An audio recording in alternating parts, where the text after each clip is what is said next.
From Hollywood, it's time now for Bob Bailey as Johnny Dollar. Mr. Dollar, this is Father Taggart. I'm calling you from Ossining. I'm one of the chaplains here at Sing Sing. Oh, yes, sir. What can I do for you, Father? Well, nothing for me, Mr. Dollar, but possibly for someone else. Michael Cairn, one of our inmates, asked me to contact you. Michael Cairn? Mm-hmm. You remember him? He wasn't sure you would. Old-time grifter and con man who got tied up with an insurance fraud a few years ago, blonde fella? Yes. Well, Michael wants to see you, Mr. Dollar. Could you possibly find the time to come up here? Oh, I don't know, Father. Is this something important? It is to Michael. Oh, well, look, I'll be in New York sometime next month. Maybe I'll get a chance to stop off. Well, couldn't you possibly make it sooner? What's the rush? He's going to be there quite a while, isn't he? Not very long, I'm afraid. Michael is dying. All right, Father, you can expect me.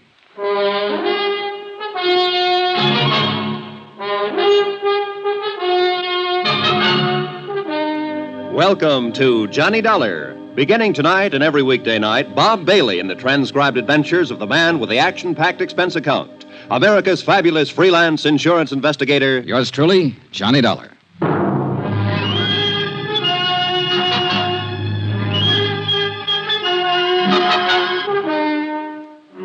Expense account submitted by Special Investigator Johnny Dollar to the Allied Casualty and Insurance Company Limited, Markham Building, Hartford, Connecticut. Attention, Ed Barth, Controller's Office. This is an accounting of expenditures during my investigation of the McCormack matter. Though you didn't authorize the investigation, Ed, I'm sure that once the facts are out, you will honor the following. Expense account, item 1, $7.95. Train fare and incidentals, Hartford to Ossining, New York. I was admitted inside the prison and greeted by Father Taggart. He's a tall, mild-looking man, a Jesuit, I believe. He had a pass all ready for me, and he led me straight to the prison infirmary. Just in here.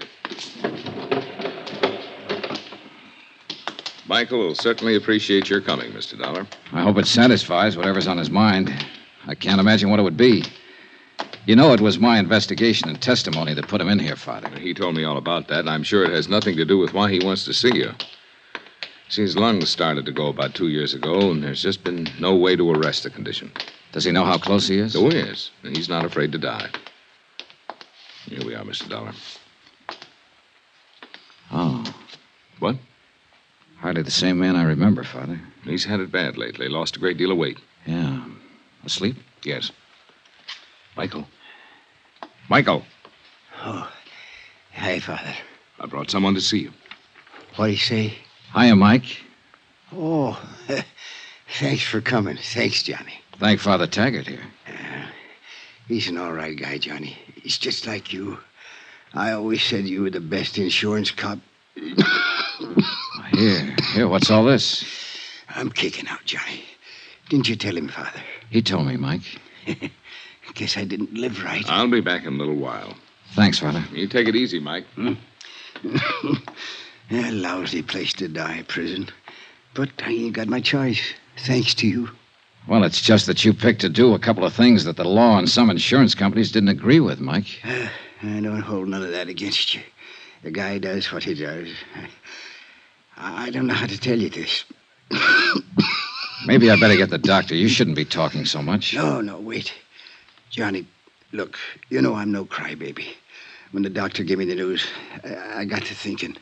I ain't scared to blow out, you understand? I know, Mike, I know. It's just that I had a wife once, a long time ago when I started out. Oh? Yeah, then I just kind of drifted out of her picture one day. Ain't got a cough drop, baby. Yeah, I guess it wouldn't cure what I got. Anyhow, I got to do something for her before I... Well, Johnny, I lay here and I get myself an idea. Yeah, Mike? Johnny, if there was some real easy money lying around, would you pick it up for me? Depends on how clean it is, Mike, and where it's lying. Sure. Well, it's clean, all right. You can find that out for yourself. All right. Now listen. Till they moved me down here in the infirmary, I roomed upstairs with Jojo Penny. You know him? No, don't believe I do. And car thief from the Hay States. He got his sabbatical 3 weeks ago. Paroled. Uh-huh. Well, I've been in the camp with a lot of guys, but Jojo Penny takes the cake. He's got a little old 5-year trick to put in. This Jojo, he does it like a vacation. You know, a real picnic. Every time he gets a chance out in the yard, he's taking sun. So he don't get the color, see? Yeah. Well, when they push him in with me, I notice this. And I get to going over it in my head. Yeah. Why does a guy whistle in a cell block, Johnny? Why is he treating it like a rest home? Short term. He's got something outside waiting. That's it, baby. He's got something waiting for him outside. Something that he knows will keep safe. Money. Thought you said this was legitimate, Mike. It is. Now, wait. I didn't ask Jojo anything about this. No, I figured it out myself. Then a couple of times I hear him yelling in his sleep. McCormack, he yells. McCormack. Huh? Makes sense now, Johnny? Not yet. The big heist, Johnny, the big heist. A few years ago, a rich guy named McCormack out on Long Island or someplace like that gets turned over for $100,000 worth of jewelry. You remember? Vaguely. Yeah, well, I'm thinking that Jojo Penny was in on it somewhere. Else why would he be singing and whistling and chilling himself around this flytrap for 5 years? Else why would he be talking about that when he's sleeping? McCormack. Yeah. Maybe you've got something, Mike. I know I got something, Johnny. And you got something, too. Oh, no, Mike, take it easy. Oh, I'm all right. Don't you see? The insurance company must have a reward out. They always do. A reward. Yeah, but Mike, look. I tell you, Jojo is the ginzo that done the job. Or he knows who did it. So, you look into it. Work on it. Maybe turn up the stuff and get the reward. Good clean coin. Yeah. Yeah. Send half of it to my old lady, will you? You keep the rest yourself. What you say? Huh? Will you?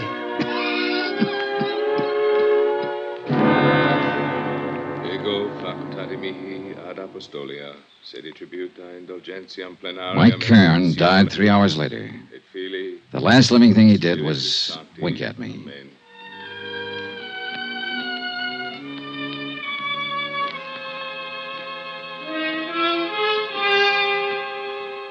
Expense account item 2, $14.20. Train fare and incidentals, Ossining to New York. I arrived at 2:15, dropped my bag off at the New Weston, and went over to the Metropolitan Police Station to find out what I could about the McCormack matter. It was all pretty much as old Mike had told me. A Julian McCormack living on Long Island had suffered a $100,000 jewelry burglary in 1951. 12 suspects had been arrested and released. The case was marked open and unsolved. Allied Casualty had been the insurance company involved. This is the adjustment office. Frank Porter speaking. My name's Johnny Dollar, Mr. Porter. I'm an investigator. Oh, I think I've heard of you, Mr. Dollar. Yeah? Wonder if you could give me a little information about a claim your company handled in 1951. A man named Julian McCormack out on Long Island. Gee whiz, long time ago. What about the McCormack claim? I might have some information on it. I don't know yet. It's a long chance. I'm at police headquarters, and I notice you investigated for the insurance company. I'd like to talk to you. Yeah, sure, but it's kind of late today. Tomorrow, okay? Well, you can tell me this right now. Is there any reward being offered? Gee whiz, kind of folds my sails. How's that? Well, asking about a reward. You sound like you can make full recovery and want to make sure that you'll be paid for it. Well, I said it was just a long shot. How about the reward? Well, that's pretty standard with us on cases like this. Yeah, I think it's $7,500, something like that. I'm not sure. Where are you staying? New Weston. Well, I'll look it up, get the exact figure, and call you there. How'll that be? Fine, thanks. That'll be fine.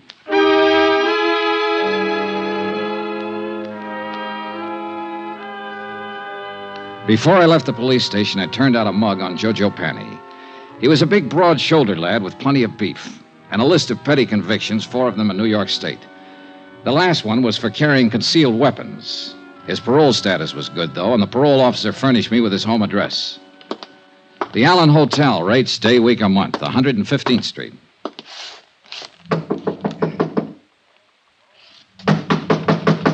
It's open. Come on in. Hiya. Looking for Joe Penny. Yes, sir. That's me. My name's Johnny Dollar. Yeah? I just came down from Ossining. I saw a friend of yours up there, Joe. Who was that? Mike Cairn. How's Mike? Not so good. He died today. It's too bad. He was a nice old coot. Kind of liked him. Said if I ever saw you to say hello. Uh-huh. He didn't give you my address. No, I got it from the parole office. You some kind of cop? No, I work for an insurance company. Oh. Buy you a drink? Sure. Why not?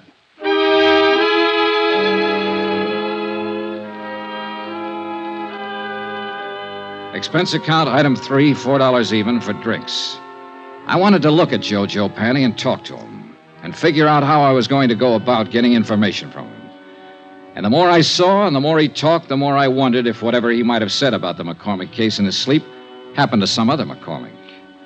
After all, a man with a long list of petty thieveries is hardly ever involved in a slick, big-time safe-cracking job. That takes another kind of talent, and one I was sure that Jojo didn't have. So I just been taking it easy and looking around. I figure I can get a job pushing a truck or maybe a cab if I'm lucky. Got to get something to do. Parole officers kind of hard-nosed about things like that. Yeah. Drink up. Want one more? Oh, no, thanks. Three's my limit. Like to keep in shape. Sure. Say, you got anything to do? Nothing special. Why? Thought I might go out to Long Island later on tonight to say hello to an old friend of mine. If you haven't got anything to do, come on along. You're okay, Bub. Sure, why not? This friend of yours, he's an ex-con, too? No, he never did any time. Just a friend. Want to say hello is all. Oh. Rich fella. His name's Julian McCormack. You're, very big with the hellos around here today, aren't you? Anything wrong, Joe? You probably are. Why do you say that? Nothing. Ever know anyone named McCormack? I knew a guy named Arnie McCormack once back in Salt Lake City. We were pals for a while. Oh. Yeah. Arnie was killed in the war. He'd got himself drafted in the infantry. Maybe he's related to my friend Julian McCormack out on Long Island. He wasn't related to anybody, not that bird. I'm leaving. I want to get up early tomorrow. Why not come with me? Thanks for the drinks. He drifted off down the street and left me standing there. And one thing I was sure of, he had the name McCormack on his mind. Whether it was the right McCormack or the right case, I didn't know. Anyhow, he was my one big lead. So I was back at his hotel early the next morning and talking to the desk clerk. Penny, did you say room 210? Yeah, that's right. Vamoose. What? He left bag and baggage last night. Well, where did he go? What's his forwarding address? He didn't say. Just left.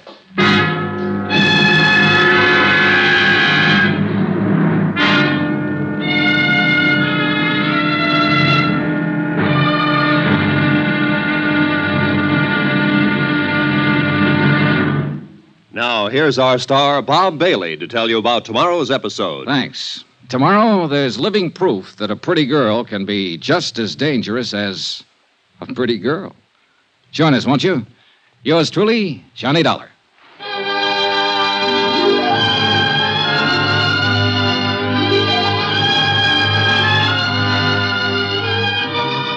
Yours truly, Johnny Dollar, is transcribed in Hollywood.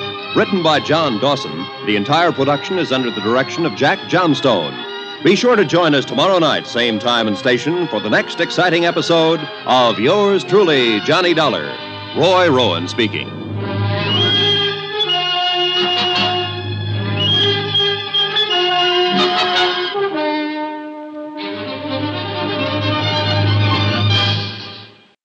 From Hollywood, it's time now for Bob Bailey as Johnny Dollar. It's Frank Porter, Allied Casualty. Yes, Mr. Porter. Oh, call me Frank, Johnny. You phoned yesterday about the McCormack matter. I got all the stuff about the case on my desk here, and we're still offering $7,500 reward. Thanks for confirming it, Frank. Sure. You got a tip or something? An old con named Mike Cairn gave me a tip about a guy named Jojo Panny. I'm working on it. Need any help? No, not yet. I might. Jojo pulled out of his hotel last night, bag and baggage. Oh, what are you going to do? I'm on my way to Long Island. Huh? I want to talk to McCormack himself. Oh. Johnny, Yeah? let me give you a tip for your own good. Don't bother Julian McCormack unless you've really got something. Could be dangerous. I think I've got something.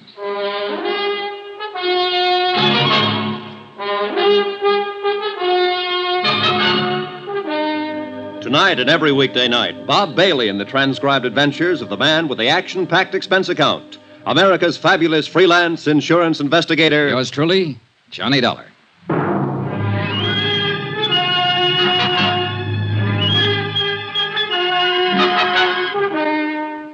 Expense account submitted by Special Investigator Johnny Dollar to the Allied Casualty and Insurance Company Limited, Markham Building, Hartford, Connecticut. The following is an accounting of expenditures during my investigation of the McCormack matter. Item 4, $10 deposit on the car I rented to drive out to Julian McCormack's home on Long Island. And judging by the looks of the place, a safe full of $100,000 worth of jewelry would feel right at home. It was a mansion, and the rugs on the floor were an inch thick. I'm sorry I've kept you waiting. Mrs. McCormack and I were packing for a little trip to Europe. Sit down, please. Thanks. Going to be gone long? Oh, we usually spend several months a year over there. We're a bit late this year. Our reservations are for next week. I envy you, Mr. McCormack. Dollar, the name? That's right. Forgive me, but I don't seem to recall having heard of you before. Oh, it's okay. We never met. I'm an insurance investigator. Oh, really? Am I being investigated or something? No, nothing like that. It's just that I might have a lead on that jewelry that was taken from your home a few years ago. Well, that's wonderful. You must tell me about it. Can I make you a drink? No, thanks. You're from the insurance company. Allied Casualty? No, I'm not. I'm an independent investigator. Well, why should anyone feel it necessary to call in a... Oh, I see. There's a reward, of course. That's right. Yes, of course. But now, tell me, how can I help you? Well, I'm just checking a few things, Mr. McCormack. I haven't even gone over it with the man who handled the case for Allied. Possibly I have run into something that'll help. I don't know. I'd like you to tell me what happened. My safe was opened and my jewelry taken. I mean, how it happened. Well, it was right in this very room. That's the wall safe there. Uh-huh. Mrs. McCormack and I had just returned from our honeymoon. 5 years ago it was. Yeah? All I know is that when I stepped into the library here that morning, the safe was open and everything was gone. Whoever did it was extremely clever and quiet, I must say. Was the safe cracked? No. It was just opened. Someone figured the combination or something like that. Well, who knew the combination at the time? Only myself, Mr. Dollar. You're sure of that? Why, of course. I see. I reported it to the police right away here on Long Island. Then some men from New York City were here, too. And your insurance company? I reported it to my insurance company immediately. They had a man on the scene as soon as the police, Mr. Porter. Frank Porter? Yes. Do you know him? I've talked to him on the phone. I haven't met him. A very nice chap. He worked very hard trying to recover it. I'm sure he did. Did they have an adjuster? Yes. How much did you collect, if you don't mind? Not much. What do you mean? Well, it was unfortunate. By keeping that much jewelry in a small house safe, it seems I violated a clause in the contract. It should have been kept in a safety deposit box or some such. Consequently, the matter went into litigation. I'm afraid the court found me at fault. I collected only a part of the insured value, $20,000. So, you can see I'd certainly welcome a recovery. Sure. The jewelry was in the family a good many years. I had given it to my wife, and well, a man hates to lose things he loves. Yes, I understand. Was Mrs. McCormack here the morning it happened? Oh, yeah? I'd like to talk to her. She's terribly busy, but if you think it's sufficiently important, I'll call her. No, never mind. I'm curious, Mr. Dollar. This case has been closed a long time. At least, no one's contacted me or asked me for any information about it for at least 4 years. What opened it? A man named Mike Cairn. Huh? Who's he? An old convict up at Ossining who shared a cell for a while with a man named Joe Panny. Uh-huh. Cairn died yesterday, but before he died, he told me he thought Panny had something to do with it. He'd heard him mention your name. Well, it seems to me you should talk with this Joe Penny. I did, and I will some more, as soon as I locate him again. Right now, he's missing. Oh, I'm sorry. Well, thanks for the time, Mr. McCormack. You let me know if you learn anything? Sure. Do you honestly think you can recover that jewelry? With any luck at all. That would be wonderful, wonderful. You think so? Why, yes, of course. Mrs. McCormack might be glad to know about it, too. What? You said it was her jewelry. I don't know why I said that to him, just a sudden impulse. But he wasn't smiling when he walked me to the door, shook my hand, and patted me on the shoulder.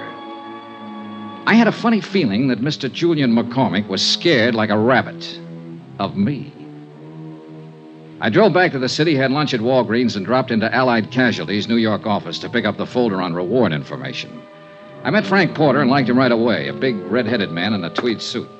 Well, gee whiz, Johnny, it makes me feel older than ever doing this. How come? Well, I weighed 15 pounds less when this case started, June 1951. Here we are.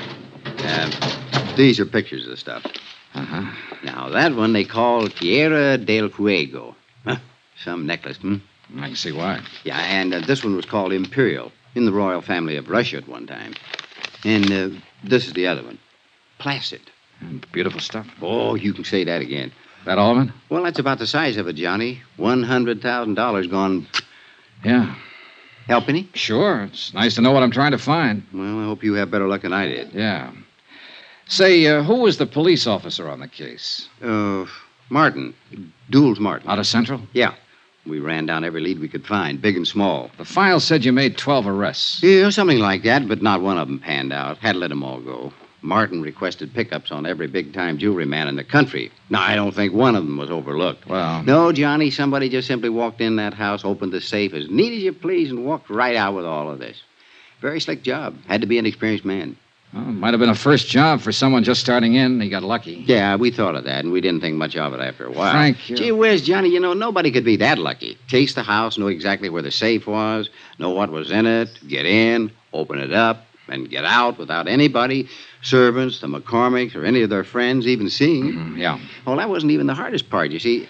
Not one scrap of this stuff has ever turned up anywhere. Yeah, well... Anywhere. Now, what did whoever took it do with it? Did he break it down, sell it overseas? What? Not a trace of it. Imagine that. Imagine. You know what I think?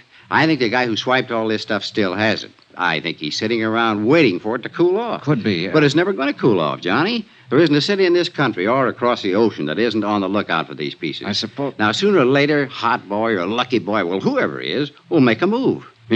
Meantime, we just wait. Unless, of course, you've got something for us to look into. Not yet, Frank. Yeah, well, when you have, we'll be right with you all the way. Good. How about a drink? Take a rain check. Okay.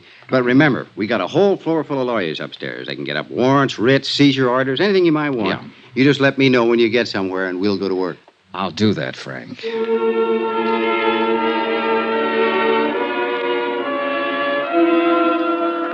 I left Frank Porter and went back over to the parole office to see what had developed with Joe Panny. After all, if he didn't report in, he'd be in violation of his parole, be in real trouble. But nothing had developed. He hadn't put in a change of address, nothing.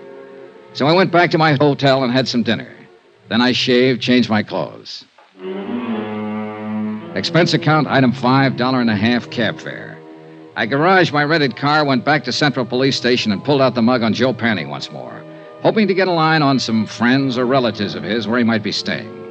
Up till then, things had been going pretty routine. Then a clerk from the parole offices stepped across the hall. Hi, Mr. Dollar. Hi. Thought it was you I saw in here. I wasn't sure. How's it going? Fine. Talk to your friend Jojo Panny yet? Not today. Why? Well, you seemed awful anxious to talk to him, is all. I am. Why don't you go see him? You playing games? I've been trying to find out where he is all day. And I already told you. You what? Sure, I gave it to you half an hour ago when you phoned. When who phoned? Sure, about half an hour ago. Look, Joe Panny called in and told me his address. Yeah? I no sooner set down the phone and you call in and said, "This is Johnny Dollar. Have you heard from Joe Panny?" What? I said, "Yeah," and I told you his address, that's all. What address did you say? The Allen Hotel on 115th Street, same place he was before. What's the matter, you forget? It took me 10 minutes to get from the police station over to the Allen Hotel. 10 minutes of wondering who'd put in that call and used my name. I went up the stairs, 2 at a time, up to the second floor. And right at the top of the landing, I bumped into a dark-haired woman wearing a silver fur piece. Oh, I'm sorry. I didn't see you. It's all right. You hurt? No, not at all. Please, let me go past. I'm in a hurry. Yeah, I'd be in a hurry, too. What do you mean? The gun. What? You should carry it on the inside of your purse. Oh, I didn't... Suppose I take it. No, let go of me. Fingernails, son. Give it to me. All right, take it. She'd given it to me, all right on the side of the head. It didn't knock me out, but it did knock me off balance, so I tangled up with a hall table. And that gave her plenty of time to scurry down the stairs while I got out of the furniture and back on my feet. By the time I got down the stairs and out on the street, she was nowhere in sight. No one yelled, "I'm shot." No one did anything but what they were already doing.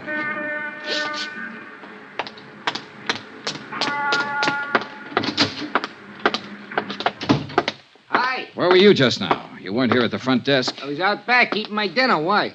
Oh, nothing. You happen to see that woman who just ran through here? No. Tall, dark-haired woman, about 30, wore a mink stole? Me? Yeah. Oh, you're kidding in this joint. Oh, brother. You still looking for Joe Panny? He lives here again, doesn't he? Yeah. Have you seen him? Where is he? Out. I sat down with myself and waited. A half an hour later, when the clerk went back to finish his dinner, I stepped over to the desk and borrowed his passkey and went back up the stairs to room 210.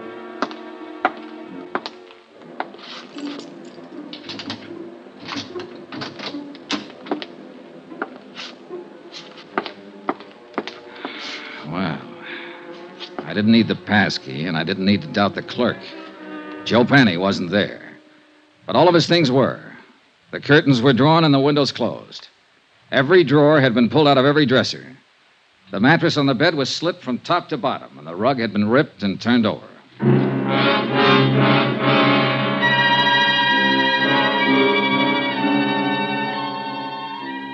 Expense account, item 6, $1, one drink.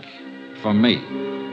I left Jojo's room, went to the nearest bar, sat down, and had a drink. A scared victim, a missing con, a dark-haired woman wearing a mink and a gun, and other things. Right then and there, I decided that Mike Cairns' tip had been pretty good at that.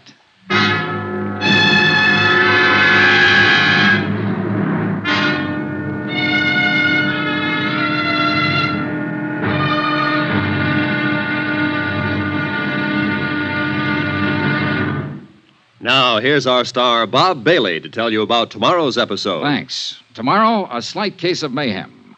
When the right guy turns up in the wrong place. Join us, won't you? Yours truly, Johnny Dollar.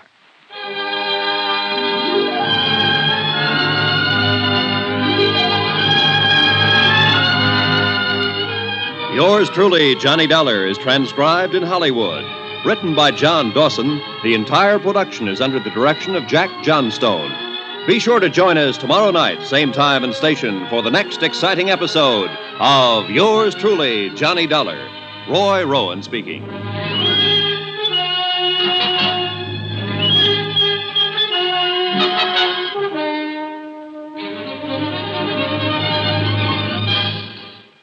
From Hollywood, it's time now for Bob Bailey as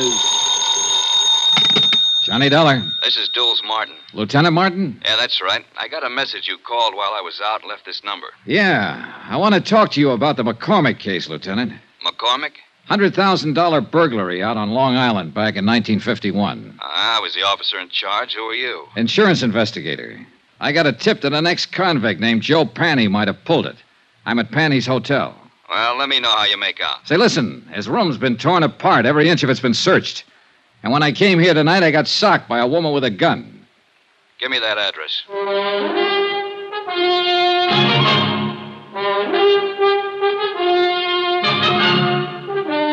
Tonight and every weekday night, Bob Bailey in the transcribed adventures of the man with the action-packed expense account. America's fabulous freelance insurance investigator. Yours truly, Johnny Dollar.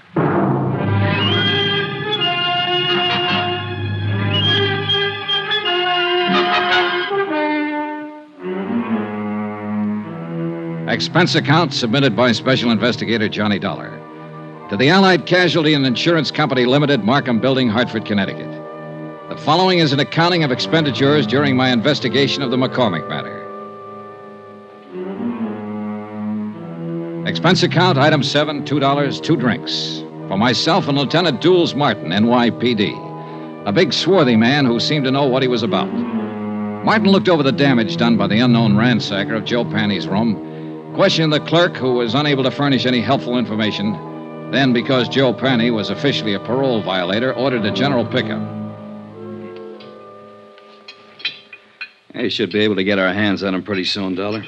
I hope it's that easy, Lieutenant. Any reason why it shouldn't be fairly routine? No, just a feeling, I guess. I don't know. This whole matter has been flimsy. The tip was weak, but it seems to be paying off. Nothing fits, though. I don't quite get all this, Dollar. How'd you come in on this? Old Mike Cairn died up at Sing Sing 2 days ago. Before he went, he told me he believed Joe Panny might have pulled the McCormack burglary. It didn't seem likely then, Panny being a small-time auto thief and whatnot. But now it does, in view of what's been happening lately. Somebody sure wants something Panny might have, judging from that room. I never saw one taken apart better. An expert search job. Yeah. Hey, Lieutenant, when you picked Joe Panny up, I'd like to be in on it. He's my only lead in this case, and I want to talk to him again. And that's not asking too much. Now, Dollar, about this woman you saw. Pretty, about 30, dark hair, good dresser, wore a silver mink stole. The gun she socked me with was a little one, a 25 or maybe 32 automatic. Mm-hmm. You think she might have done the searching in Joe's room? What do you think? She was flustered and upset when I bumped into her, anxious to get away from the place. And, of course, the gun in her hand. Yeah. She sound familiar to you in this neighborhood? No. Could be anybody. Yeah. Well, that's about it, Lieutenant. Yeah? No, I got it. Oh, thanks. I suppose you talked to McCormack, got the full story of the burglary from him? Almost first thing, yeah. Well, I remember him when it first happened. Nice enough, but strange, I thought. This business about somebody phoning the parole office ahead of you to get Joe Panny's address, that stops me, though. That's hard to figure. You sure you're telling me everything? Sure, I'm sure. Now, that part sounds crazy. Not if somebody knew I was looking for him, wanted to get him first. But who? How should I know? Well, we'll see what we will see. Can I drop you anywhere? No, thanks. I'll walk. You let me know when you pick him up. Sure.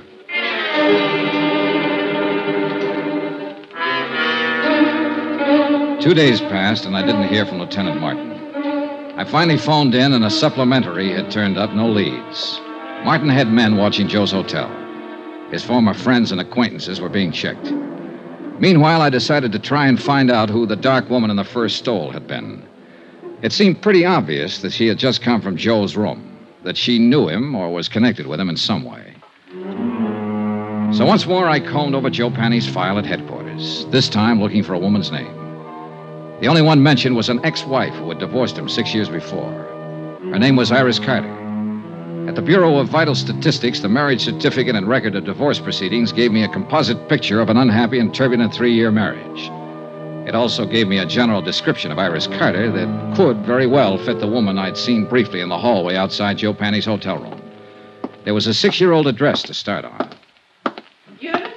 Is that you, Eunice? I said, is that you, Eunice? No, ma'am, I'm not Eunice. Oh, no, you sure ain't. You seen her? I don't know. I really don't know her. Oh. Well, what do you want? I'd like to talk to the manager. I want some information. What's your name? Johnny Dollar. What kind of information are you looking for? Are you the manager? Yes, sir, I am. Well, I'm trying to locate a woman named Iris Carter. She might have used the name Iris Panny. She was married once to a man named Joe Panny. Lived here about 6 years ago. Were you here then? I was. Did you know her? I did. Did you know him? Yeah. He went to jail. Does she live here now? She don't. Do you have any idea where I can find her? I don't. Well, do you happen to know if she ever Why worked do you want or... her? Just to talk to her. When did she move out? Oh, long time ago. 5 years, maybe. Uh-huh. What's your business? Insurance. Oh. Well, what's up? Oh, nobody around here buys insurance. Well, we don't have to go into that. If you can think of any place I might get a line on her, I'd appreciate it. It seems to me she worked at a bookstore down the street. Down what street? Out there. Block or two down that way. I think she worked there. I don't know. You can try. Thank you, I will. My, you polite. You tip your hat. Say, tell me, do you remember what she looked like? Sort of. Yeah. Well? Oh, about as tall as I am. Nice. Pretty girl. Blonde or brunette? Dark hair. Almost black. Know any of her friends when she lived here? No. No, I couldn't tell you that. Why? Oh, I might look up one of them and ask her about her, that's all. You ask at that bookstore. I think she worked there.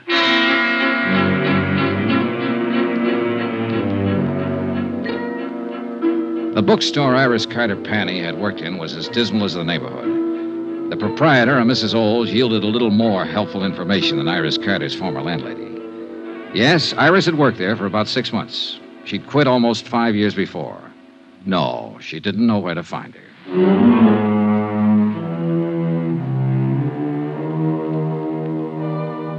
Expense account, item 8, $1.02 lunch. I had it in a neighborhood diner called the Showboat, a place where Mrs. Olds said Iris Carter had frequently eaten. The restaurant manager remembered Iris vaguely. She also remembered Iris's boyfriend. I asked for a description. She did better than that. She gave me his name, occupation, and address. An old rehearsal hall 2 blocks away.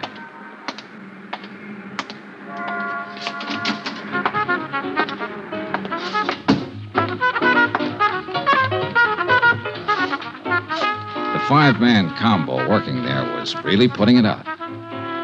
Yeah, and the minute I saw him, I knew the boy wearing the trumpet was the one I was looking for. Just good-looking and smooth enough to go with a girl Iris Carter sounded like. Smooth trumpet, too.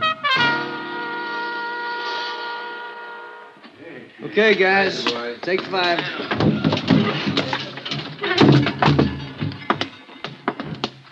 I'm looking for Jack Lang. You found him. I'm Johnny Dollar. Could we talk a minute? That's about all I got, Mr. Dollar. Want to smoke? No, thanks. Oh, man. Gets real tired out about this time of day. Yeah, imagine it does. The way you put it out. Well, everybody to his own racket. What's yours? Insurance investigator. Okay. Now what? Well, I've been asking around the neighborhood, and they tell me you once knew a girl named Iris Carter, or Iris Panny. Iris Carter. Go on. I'd like to find her and talk to her, and I thought you might be able to help me. Go on. I want to talk to her ex-husband most of all. I thought somehow she might know where to find him these days. He's in the can. He was released 3 weeks ago. No? Any ideas? No. I thought finding her might be a shortcut to him. I wouldn't think so. They were all washed up when I knew her. When was that? 5 years ago. She hadn't seen him for over a year then. Uh-huh. She didn't have much use for him. I don't blame her. How long did you know her? No. We went together for a while she worked at some crummy bookstore. And she moved away, and I didn't see her after that. I think she said something about going back to Ohio. You think? I don't remember offhand. Well, let me put it this way. As far as I know, she's in no trouble. The one we want is her ex-husband. You'd be helping a lot if you could tell me where to find her. I don't know. I honestly don't know, and I sure wish I did. I'd like to find her myself. Why? Well, when she went with me,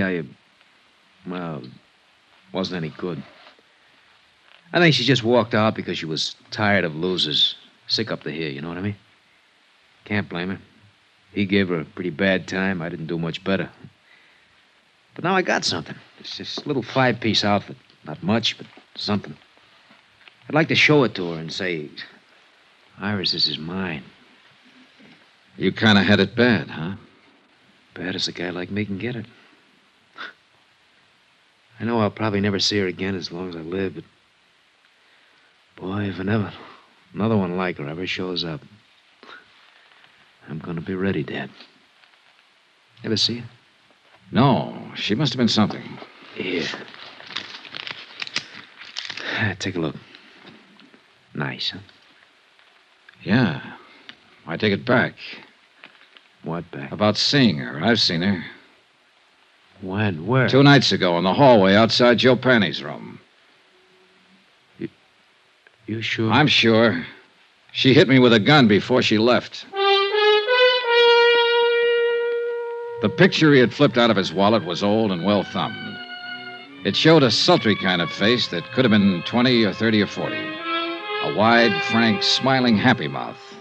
Not the kind of girl I would imagine could ever be married to a Joe Panny. But there was no doubt about it. She had been married to him, and I had seen her. On my way back to the hotel, I dropped in to check with Lieutenant Martin. Hi. Hi. Doing any good? Any lead on Joe Panny? Nothing so far. This may take longer than I thought at first. Well, I've been out looking for his ex-wife. I didn't find her, but I found a few people who knew her. She was the one at his hotel the other night. Name's Iris Carter. You sure? Positive. I saw her picture. We better try to pick her up, too. I'll put it out right away. Fine. Well, I'll keep in touch. Oh, wait a minute. Don't go. Huh? We had some action here today. Sit down. Thanks. Julian McCormack called up, reported you. He said you came out there bothering him a couple days ago. He said he doesn't want to be bothered. Well, I only talked to him to get his story on the burglary. And I told him as long as you didn't break the law, there was nothing we could do to stop you from investigating. But he didn't like it. He seemed perfectly willing to cooperate with me when I talked to him before. Yeah, well, sometime these rich... Excuse me. Martin here. That's right. Well, how long ago? Okay. Well, they found your boy, Joe Panny. What? Yeah. He's on his way to the morgue. Harbor Patrol picked up his body a couple of hours ago, loaded down with slugs. Some case. And that ain't all, Johnny. Huh? His feet were burnt.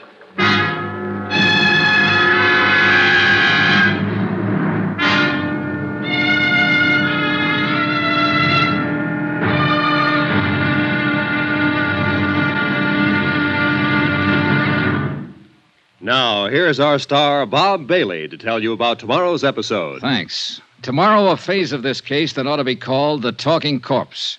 For believe me, this one said plenty. Join us, won't you? Yours truly, Johnny Dollar.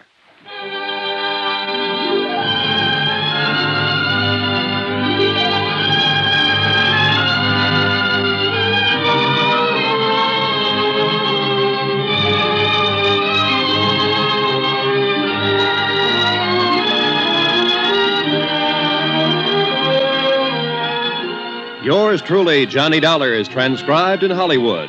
Written by John Dawson, the entire production is under the direction of Jack Johnstone. Be sure to join us tomorrow night, same time and station, for the next exciting episode of Yours truly, Johnny Dollar. Roy Rowan speaking.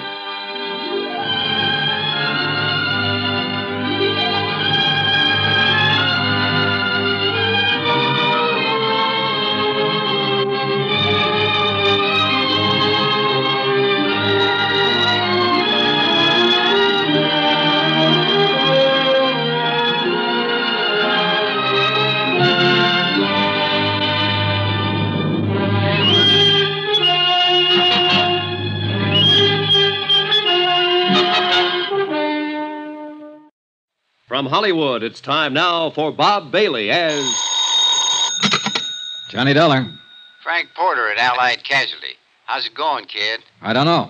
You ever find Joe Panny? The Harbor Patrol found him floating around the harbor. He'd been shot and his feet were burnt. What? Gee whiz, torture. Well, what can I do to help? Find a girl who was once married to him? Joe Panny had a wife? Yeah, she wears a mink stole these days and carries a gun. She's tied up with it somewhere. Her name's Iris Carter. Iris Carter. You've met her? Just long enough to get slugged with her gun. Well, wait a minute. I'd like to get it all straight. Can I come over? I'll be here.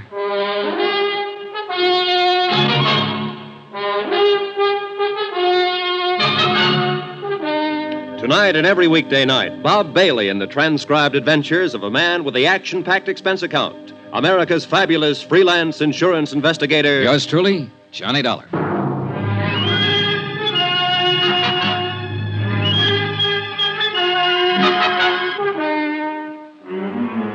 Expense account submitted by Special Investigator Johnny Dollar to the Allied Casualty and Insurance Company Limited, Markham Building, Hartford, Connecticut. The following is an accounting of expenditures during my investigation of the McCormack matter. Expense account, item 9, $14 even, secretarial services. I dictated a detailed report of the $100,000 McCormack case. I did it for two reasons. One, to make certain that Allied and the New York police were thoroughly informed of my part of the matter. And two, to review the case for my own benefit. One of the key figures, Joe Panny, was a murder victim. Attached is a copy of that report. I tried to cover as closely as possible my conversation with Mike Cairn at Sing Sing when he tipped me off that Joe Panny had something to do with the McCormack burglary of 5 years ago. Also, one conversation with Joe Panny, his subsequent disappearance, and murder. I had a copy for Frank Porter when he showed up at my room. He read it from top to bottom. Gee whiz, Johnny, if this isn't something. You come here for Joe Panny. It looks like he did the McCormack job. Now he's dead. You're stopped. What can you do? Find his wife, maybe? You're doing this at your own expense, aren't you? Oh, I think your company will pay for it in time. You have to recover the stuff. I know. You think you will? I think so, yeah. Well, your key man's dead. You have to start all over again. Maybe not. I don't really know whether Joe Panning was my key man or not. I still can't see a small-time auto thief working a big, slick safe burglary. Every indication is that he was the one. I know. I'd like to find that girl, Iris Carter, and talk to her about it. She's connected with it. No, from what you say on the paper, yeah, very much. Oh, gee whiz, I feel like a fifth wheel. I'm not helping you a bit. You know, I handled this case for the company when it first broke. I worked with Lieutenant Martin for 6 months on it, and we didn't turn up a thing. You're on it 3 or 4 days, and you have all kinds of action. Well, I must have stepped in at the right time. Yeah. Johnny, Mm-hmm. somebody gunned Joe Panny down. Now, I know you like to work alone and do things your own way, but be careful if you stay on this. I get worried when somebody starts shooting. Oh, sure. I didn't get that, though. Why? If I keep on this, I wouldn't let it go now if my life depended on it. I'm going to find that woman, and I'm going to find the stuff. Sure. Well, gee whiz. Don't let anything happen to you. I won't. I talked some more with Frank Porter about the case. He repeated his offer in the name of Allied Casualty to help if he could. I told him I'd take it up on it if anything came up at all. He left. I was at Central Police Station 10 minutes later. And 5 minutes after that, Lieutenant Dools Martin was calling for the medical examiner's report on Joe Panny's death. A uniformed man brought it in. Martin shoved it across the desk at me. The ME says Joe Panny's been dead about 48 hours or longer. 225 slugs right through the chest, penetrated both lungs, one through the neck. It's very neat shooting at that range. What range? Oh, at least 20 feet, maybe longer. Not many people shoot 25s that well. It's a little gun. A woman's gun. Yeah. Yeah, that's what I'm thinking. Now, let's talk about that woman you saw around there that night. Now, you say it was Panny's ex. Yeah. Iris Carter. I don't know whether her gun was a 25 or 32. Well, think about it. I have. Now, look, don't get sore with me. It's just that she looks like better than ever for opening this case up. I put her on all points. Sorry I got riled. That's all right. Now, the ME thinks that Panny was killed before he was dumped in the water, possibly ambushed by someone he didn't know or didn't trust. If he's right about the range, that'd fit in. Someone who knew him would do it close up. Yeah. Hey, wait. You said his feet were burnt. Yeah, I got the pictures here to prove it. Yeah, take a look. And these are the glossies. Uh-huh. Now, these are the burns here, Dollar. Right here. Here and here. Yeah. Then he wasn't ambushed exactly. Look, I don't know what he was. But this is the crazy part. He was already dead when this happened. No rope marks on his legs or wrists. You don't sit still for burning, no matter how tough you are. It's fascinating, huh? Someone shot him down, then tried to make it look like he was tortured for information first. Cover up. He's supposed to look like he knew something or had something. And maybe he didn't know or have anything at all. Oh, how do you feel? Lousy. If the burning was cover up, then maybe the big search of his room was cover up, too, to throw us off. To throw you off. Not me. I wasn't in on it then. Yeah. Well, one thing that's genuine. What's that? The corpse.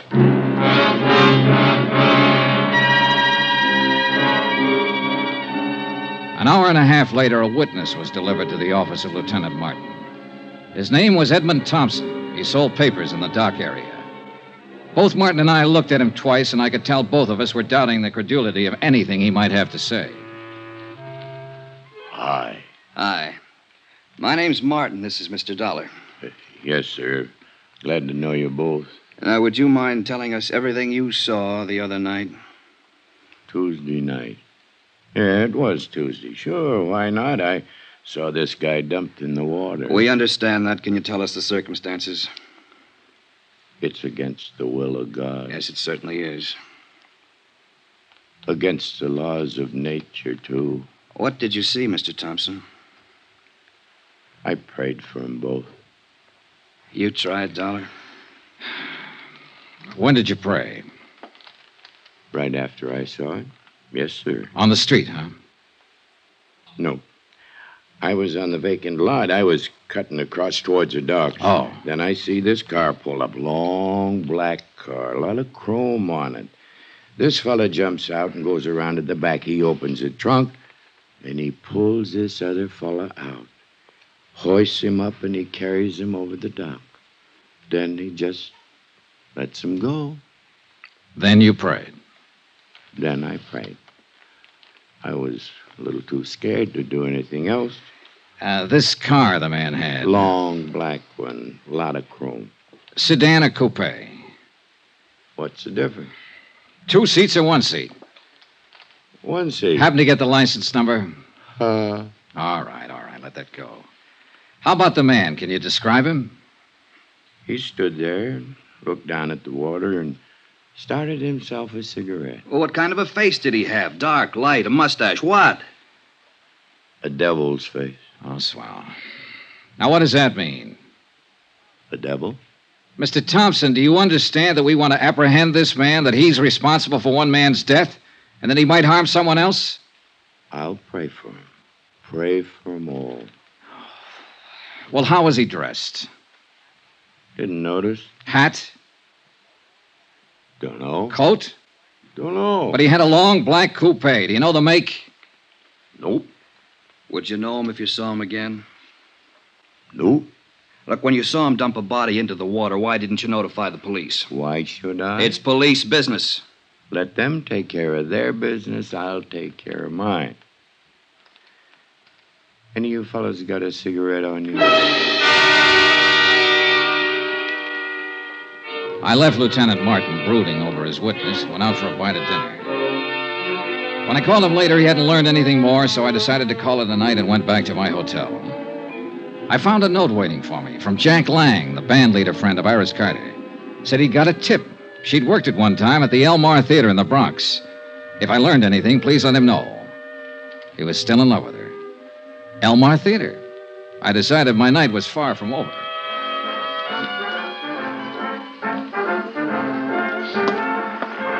Hey, you.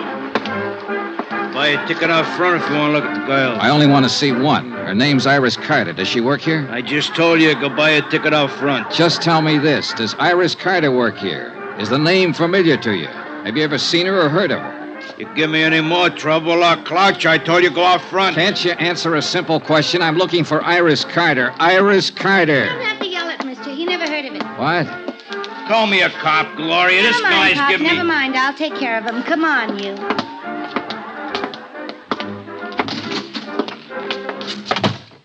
Iris Carter, is that what you said? Yeah.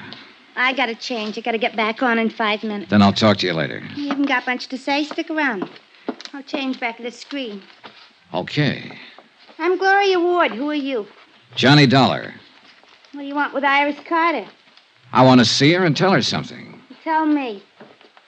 Well, for one thing, her ex-husband's dead. What? Oh, better watch that screen. Oh. Say that again. Joe Panny, her ex-husband's dead. No kidding. That no good bum is really dead. Yeah. Where can I find her? She don't work here no more. Hasn't worked here in 4 or 5 years. She quit. Well, where is she? You took over from the old man out there when you heard me mention her name. You've satisfied yourself that I'm really looking for her, so suppose Don't flip with me, mister. I'm not satisfied about anything. Where is she? She got herself married to a nice guy. Good for her. Is she in town? You sure you just want to see her and tell her Joe's dead? That's about it. I thought maybe she might be able to help me and the police find out who killed him. He was killed? 2 days ago. They found his body today. How do you know about that? Are you a cop? I'm an insurance investigator. And you have to see her? You want it put in writing? Don't get in a huff. What I'm getting at is this. Quick change, huh? Now listen. Iris is good. You know what I mean?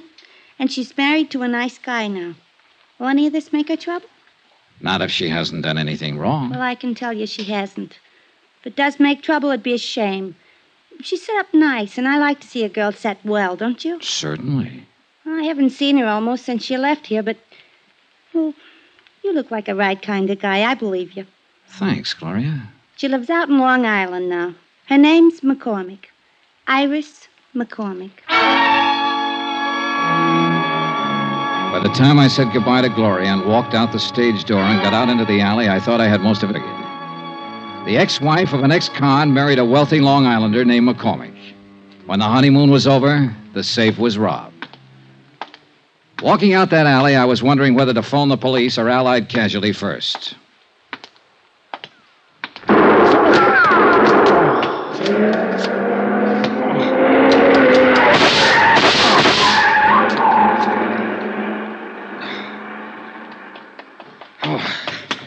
Shooting. You've been hit. Oh, it isn't bad. Did you see him? I didn't see nobody. The car. See the car, the one that just gunned out. Oh, the car. We had a long black coupe, a lot of chrome. A fella didn't have his lights on. Hey, that's against the law. Hey, you need help, mister. No, I'm all right.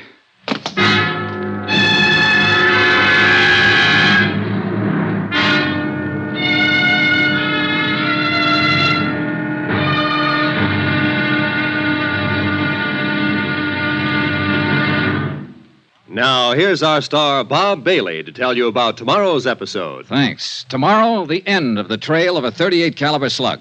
Join us, won't you? Yours truly, Johnny Dollar.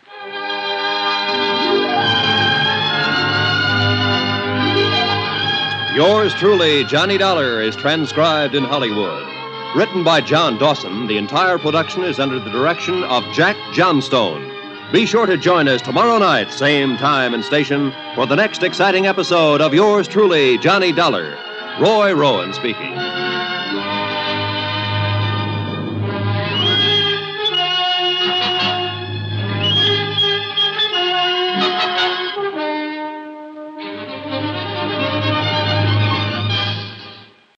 From Hollywood, it's time now for Bob Bailey as Johnny Dollar. Ready with your party in Hartford, Connecticut, Mr. Dollar. Go ahead, please. Hello, Mr. Barth. Yes? This is Johnny Dollar. Johnny, what's up? Now listen carefully, Ed. I've just been shot. What? Oh, it's nothing serious. I'm backstage at the Elmar Theater in the Bronx. Johnny. I'm all right. Now listen to me. I got a tip from old Mike Cairn, a convict, that a man named Joe Panny might have had something to do with the McCormack case a few years ago. Yes, a jewelry case, $100,000. Well, Panny's been murdered. I didn't get a chance to learn anything from him, but I have learned that Panny's ex-wife is married to Julian McCormack. You've contacted our New York office? I've been trying to get your man Frank Porter at his home, but no one answers. It's going to be pretty nasty for Allied Casualty if she plotted with this Joe Panny to rob McCormack. Yeah. Do you want me to wait and let Frank Porter handle it? No. You go ahead. If somebody's throwing bullets around, they'd better be stopped before... Oh, well... By me rather than Frank Porter, huh? Okay.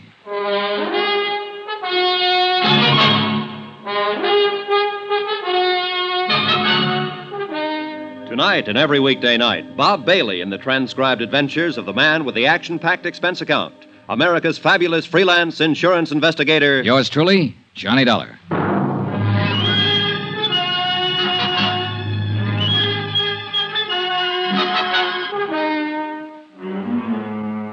Expense account submitted by Special Investigator Johnny Dollar to the Allied Casualty and Insurance Company Limited, Markham Building, Hartford, Connecticut. The following is an accounting of expenditures incurred during my investigation of the McCormack matter. Item 11, $7.50, one bottle of scotch, which I sent the stage doorman out to get while I was calling Ed Barth at Allied Insurance. Apparently, everybody in the neighborhood thought the exchange of shots between me and somebody in a long black coupe were backfires. It was the doorman who dragged me back in the theater. You got yourself a boy now, mister. It's just a graze. I sure don't get you. Calling insurance people and not police. Somebody fires a gun at you, call the cops. Have another drink. That's the way it seems. Hey, where you going? You should see a doctor. Later. I went back outside in the alley where the shooting had taken place. 10 minutes of looking around, and I dug a pair of .38 slugs out of a telephone post.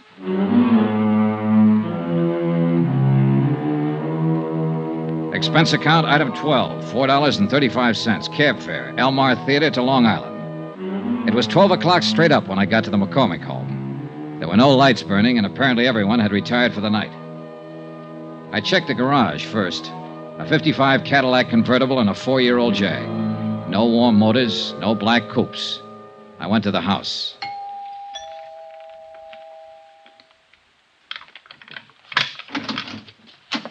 Oh, it's you. Hello, Mrs. McCormack. No, please. Please don't come in here. My husband... Oh, please. I don't know who you are, but I remember meeting you at the hotel the other day. I'm Johnny Dollar, an insurance investigator. Insurance. Oh, well, there must be some way we can fix this up. Talk to me tomorrow. I'll meet you somewhere. How can you fix up murder? Murder? What are you talking about? Joe Panny's dead. Your ex-husband. He was shot with a .25. Just like the one you swung at me at the hotel. Oh, no. You want to tell me about that? All right, I'll tell you. Joe was your husband once. You helped him rob this house 5 years ago. He couldn't have done it alone. He wasn't that slick. He wasn't that good. He could steal a car, but a safe lock's different from ignition. Well? Yes. Yes, I helped him do it. He made me. He promised me if I helped him, I'd never hear from him again. I opened the safe for him. But you were down to see him at his hotel the other night. You searched his room. Searched his room? Yeah. Well, I don't know anything about that. He called me, said he wanted money. I didn't know where he'd been for these last few years. Up the river. Oh, well, he wanted money. Only he wasn't there when I went there. And I was. Yes. And the gun? I went down there to kill him. But I didn't see him. Not then. Later somewhere. I haven't seen him at all, I tell you. Just talked to him on the phone. I don't suppose it'd make any difference if I told you I had a good reason. If I told you I loved my husband very much. Not likely, in view of the fact you helped your ex-husband rob him of $100,000 worth of jewelry 5 years ago. Oh, I can explain that. Joe came around when we got back from our honeymoon. It's an old story. My past isn't all it... Well, anyhow, Joe threatened to tell my husband about it, unless I gave him money. I didn't have any, so I opened the safe for him that night. It was all I could think to do. Yeah. Then you split with him later on. I told you I haven't seen him. Why would I want to do that? I have everything I want in life right here. Mostly my husband. Well, it's still a police matter, Mrs. McCormack. I spent a long time looking for you. Maybe you better get your coat. Iris, Oh, you'll remain exactly where you are. Julian. And so will you, Mr. Dollar. Julian, you heard what I said. Don't worry about it, my dear. Mr. Dollar, I'm a gentleman. But this is a gun. I noticed. A .38. I got a couple of slugs in my pocket that came from it. Stand over there. Now, this is pretty silly. You can put that thing away and we can settle this the only way it can be My wife has settled. told you the absolute truth, Mr. Dollar. She's innocent of any wrongdoing so far as I'm concerned. Is that clear? It's pretty glib, McCormack. She's accessory to a $100,000 heist and she hasn't done anything wrong. If she wanted to give them away... To an ex-husband. To anybody. That was her affair. I would not press charges. Well, that takes care of you.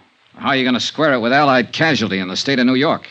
And you also forget a little matter of a dead man. But I haven't forgotten you, Mr. Dollar. Julian, please don't. I've caused enough trouble, please. Calm yourself, my dear. This is the least I can do for you after what you've done for me. Just being my wife. Mr. Dollar, will you accept money? Not enough for murder. 50, 100,000.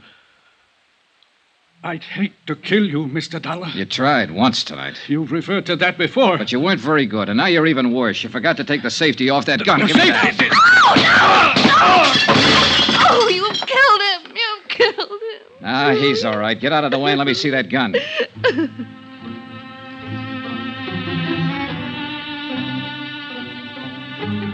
I wasn't interested in either one of them for the moment. I was looking at the .38 I'd taken from Julian McCormack. There was a smear of cosmoline still inside the barrel. I sniffed it, checked it, found all chambers loaded. It was a brand new weapon, and it had never been fired.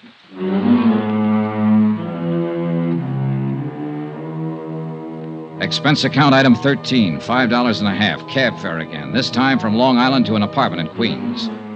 The man I wanted to see was Allied Casualty's man, Frank Porter. He lived in a very polite neighborhood. That's apartment 203, but Mr. Porter's not in, sir. I'll wait for him. Yes, sir. It's all right if I sit in your lobby, isn't it? Oh, yes, sir, but I'd prefer that you waited somewhere else. You would? Well, this is a rather exclusive apartment building, sir, and we don't like people loitering in the lobby. Well, I'm on a pretty exclusive mission. But you don't like the mud on my clothes and the tear on my coat, huh? Are you a friend of Mr. Porter's? Yeah. Good friend? He wouldn't mind if I waited in his apartment, if that's what you mean. No, sir. Impossible. But a couple of bucks can do wonders sometimes. It was quite a layout. Books, pictures, furniture, and whatnots that make living at home pretty agreeable. I propped myself up on a stool at Frank's little bar, poured myself a drink, and sat there waiting for him. I was like that a half an hour later when he showed up. He looked a little unsteady on his feet. Oh, gee whiz. Johnny Dollar. Hi. You're the last person in the world I expected to see. I'm glad to light and let you in. I didn't think you'd mind. No, not at all. I tried to phone you earlier tonight. You were out. I'm sorry. Chief Whiz, what's on your mind, Johnny? I wanted to tell you I was shot at tonight. What? I wanted to tell you I found out who Mrs. McCormack is and was.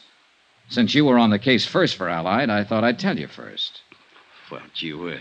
Say, this is a nice setup. Full of nice things. Yeah. I've been in places like this before, Frank. They usually start at $300 or better a month. Good maid service, phone service. All those things cost money.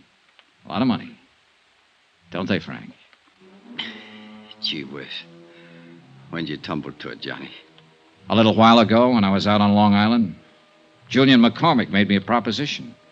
He finally offered me $100,000. A lot of money. He sounded like he'd had experience making propositions. I should have tumbled to it a couple of days ago when you phoned the parole office after I left you. You used my name when you asked for Joe Panny's address. Yeah. I wondered if your tip was on the right track. I didn't figure Joe Panny was eligible for parole so quick. I had to get to him before you did. He wasn't the kind to keep his mouth shut. You shut it for him, didn't you, Frank? Mind if I sit down, Johnny? Now, go ahead. They'll be strapping you down one of these days. Gee whiz. No $150 a week investigating claims by nice places like this. It was one of those lucky things, Johnny. When I was called to Long Island to investigate that heist 5 years ago, I met McCormack's wife. Happened to recognize her as Joe Panny's ex. And you knew McCormack was in love with his wife enough to pay you to keep quiet. I gave him service for his money. The cops would have broken that case in 24 hours, but I covered up all the tracks I could find. And I made it real safe by seeing Joe sent up the river. How? Just tipped off the cops to some of his hot car deals, and they picked him up. He happened to be carrying a gun, so he got the works. Then you just sat around drawing blackmail from McCormack. Gee whiz. Don't look at me like that, Johnny. Every guy has his price. How about you? That's the second offer I've had tonight. It's a good one. Joe Panny was a dumb guy. He picked up that jewelry and went right downtown and plunked it in the safe deposit box. It's been sitting there all the time he was up the river. Still worth... Sorry, Frank. You sure? I'm sure. Chief Whiz. Chief Whiz, Johnny, you are a good dick. You don't buy off. I just wanted to see, I guess. Sure, Frank. Well, do we go in quietly? You'd be surprised, Johnny, how quiet. You better dial for an ambulance if you want me to go to the trial. What? You were good in that alley back of the theater tonight, Johnny, when I tried to knock you off. I followed you all night looking for my chance. You nicked me twice. Dial the doc. Quick. Gee whiz, it hurts. He died right there, without saying another word.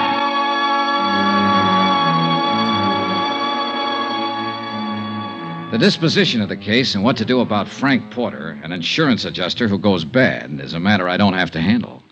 And I'm glad. Expense account item 14, hotel and board in New York City, $79.30. Item 15, $84, legal fees and incidental expenses involved in locating the widow of Mike Cairns, who it seems is still alive somewhere in Iowa and will accept half the reward as promised. Item 16, $14 even, transportation back to Hartford. Expense account total, $265.91. Remarks? Gee whiz. Yours truly, Johnny Dollar.